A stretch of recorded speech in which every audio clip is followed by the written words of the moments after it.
ഉദ്ഘാടനമൊക്കെ കഴിഞ്ഞോ? നല്ല ആൾക്കാരാ. എന്റെ അമ്മു, കാര്യങ്ങളൊക്കെ കാലേ കുട്ടി വന്ന് മംഗളമാക്കി തരേണ്ട നിങ്ങളൊക്കെ ഇപ്പോഴാണോ വരുന്നത്? ഇതാരാ? ഞാൻ കമലഹാസനൻ. കമലഹാസനോ? കമലഹാസനല്ല, കമലഹാസനൻ. എനിക്ക് നിങ്ങളോട് കുറച്ച് കാര്യങ്ങൾ ചോദിച്ചറിയാനുണ്ട്.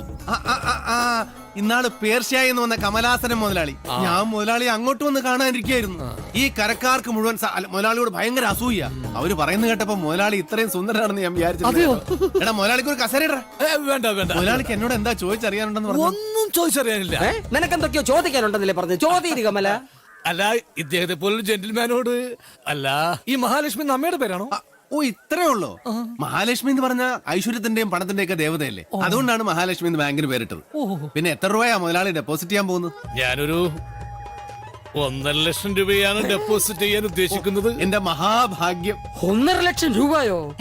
കമലൻ 1.5 ലക്ഷം രൂപയാ ഡെപ്പോസിറ്റ് ചെയ്യാൻ പോകുന്നത്. ഇവനെ ഈ കരക്കാരുടെ അഭിമാനമാ. കണ്ട് പഠിക്ക്. മുതലാളി, എസ് പി സാർ വിളിക്കുന്നു. നിങ്ങൾ കാശുമായിട്ട് കൗണ്ടറിലോട്ട് ചെല്ലും, ഞാൻ ഇപ്പൊ വരാം. അമ്മു, കമലഹാസൻ സാർ ഒരു ബുദ്ധിമുട്ട് വരാതെ നോക്കിക്കോളാം കേട്ടോ.